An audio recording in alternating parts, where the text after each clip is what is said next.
YouTube has updated its monetization policy yet again, but this particular policy actually concerns those that are actually using playlists. I know a lot of us are actually guilty of this. We all use playlists for our videos, especially those that are not monetized. They're like, okay, if you use playlists, if they watch your first video, they can watch your second video, and they keep watching, then you keep gaining your watch hour. Even those that actually monetize, we actually do it to make our videos organized. Yeah, so I think almost everybody is using playlists. Yeah, but now YouTube has updated its policy, and this policy affecting playlists can actually get your channel demonetized if you're monetized, if you go against it, or it can hinder you from being monetized, or at worst scenario, it can actually lead to channel termination.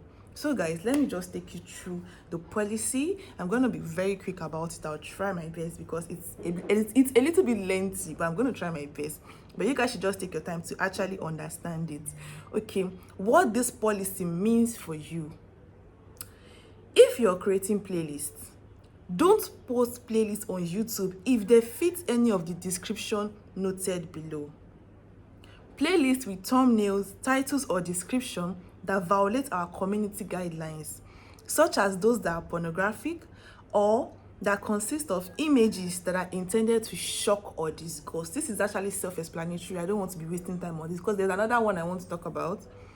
Playlists with titles or description that mislead viewers into thinking they're about to view videos different to what the playlist contains. Yeah, this one's actually for those that do clickbait.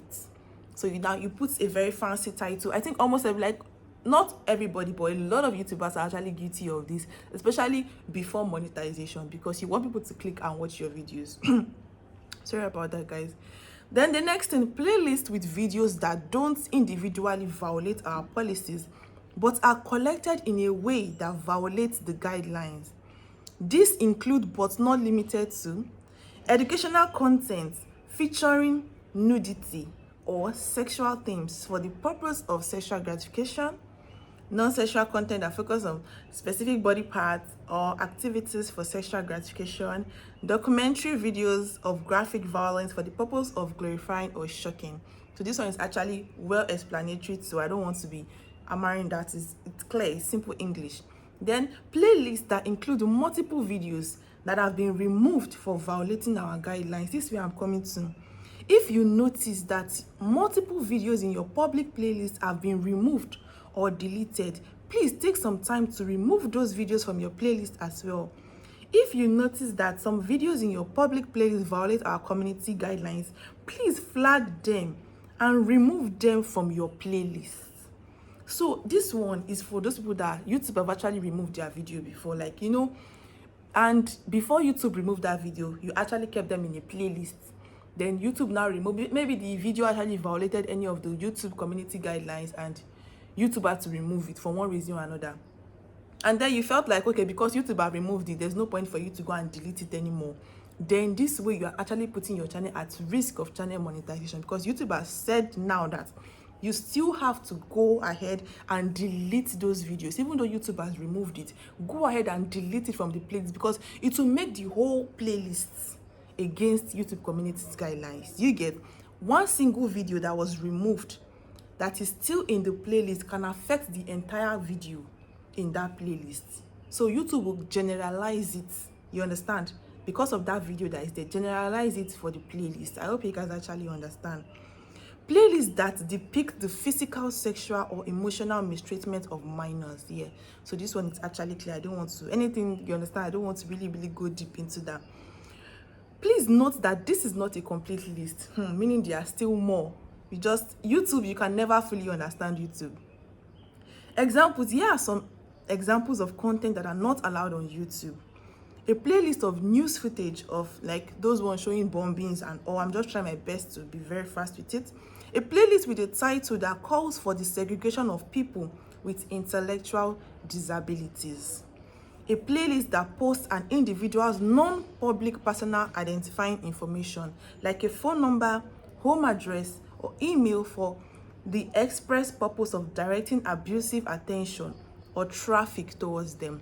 So if you're posting phone numbers, emails, I think I've always been saying that on my channel. Even when I try to show communications within me and somebody, I try to, you know, blur out their phone numbers or blur out their names, because it's against YouTube community guidelines to expose phone number. If you do that, you might be getting your channel at risk of termination. A playlist that collects videos of dangerous or threatening pranks, such as playlists of fake home invasion or robberies. This one is actually for those that are actually doing prank. You know, some people take prank to different levels. So if you are watching, if you are in the prank niche, like what you do on your channel is just prank, and you're doing dangerous prank, and you're accumulating them in a playlist, if it's similar to this, you are at risk of losing your channel. If you're monetized, you are at risk of getting demonetized.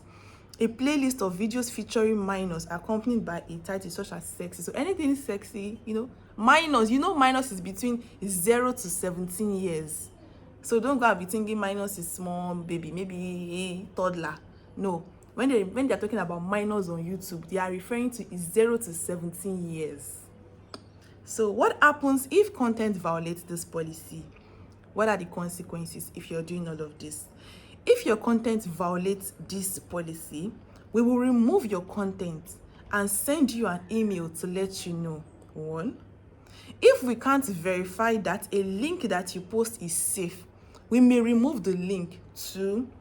Note that violative URL posted within the video itself or in the video's metadata may result in the video being removed. 3. Video removed. If this is the first time you have violated our community guidelines, you will probably get a warning with no penalty to your channel. No penalty at all, you just get a warning. You will have the option to take policy training to allow the warning to expire after 90 days. So they're actually going to give you a training. This one, for those of us that have actually gotten strike, you already know what I'm talking about. But if you are yet to get strike on your channel or warnings, you already know that YouTube will give you a training, like against, you know, if you just like go against YouTube community guidelines. So they have to train you. YouTube believe that, okay, they have to teach you that maybe you don't know because it's your first time. They believe, oh, it's probably that this person does not, maybe the person does not know, and maybe the person is not aware. So YouTube will then teach you, then you take test on it. So after that have been completed, okay, let me just go ahead to continue reading it. Okay, you have the option to take policy training to allow the warning to expire after 90 days. The 90 days period starts from when the training is completed. So it is when the training is complete, the day you submit that training, like after the test, that's when your 90 days starts to count, and not when the warning is issued. However, if the same policy is violated within that 90-day window, the warning may not expire and your channel may be given a strike. So let me emphasize on this. That same thing that they corrected you for, that they trained you for, that they gave you warning for initially, with no effect on your channel, if you still do that thing within the 90 days that it is supposed to expire, then you will be getting a strike to your channel. That same offense. If you violate a different policy that is different from this one, maybe another kind of offense, after completing the training, you will get another warning because that's a different offense. You understand? If you get 3 strikes within 90 days, your channel may be terminated. That's the reason why they use may be terminated, is because sometimes some people can actually appeal and the appeal get accepted. But we all know most of the time when you, in fact 90% of the time when you appeal, it is not usually accepted. Only few cases. So for you to be able to avert all of this, get your channel, you know, it's just better to just prevent. Like they always say, prevention is better than cure. So I just had to bring this to you guys. I saw the policy because I know a lot of us are actually using playlists. So that's like, okay, because I can see YouTubers give advice. If you want to gain more watch hour, put your videos in playlist so that YouTube will keep recommending them. And it's true, that's one of the benefits of actually using playlists. So when they are done watching your first video, they go ahead to watch your second video, your third video, all the videos in the playlist, as long as they are all synced together and linked together. Yeah, so that's one of the benefits of actually using playlists. And for those of us not monetized, it can help you to get your 4,000 watch hour very fast. Without any much further ado, I think I've spoken enough. But before I end this particular video, in case if you actually benefited or learned anything, or you actually feel like, okay, let me support this girl, the way you can actually support me is please subscribe to my channel, please guys. Sorry about it, looks like the settings changed, right? Yeah, the phone I was using before, the battery went down, so I had to switch, you understand, to another phone. So that's why everything looks different now. Yeah, so please do well to hit on the subscribe button, do well to like, do well to share, and do well to comment in the comment section what you think about this particular video. All right, see you again in our next video. Bye guys.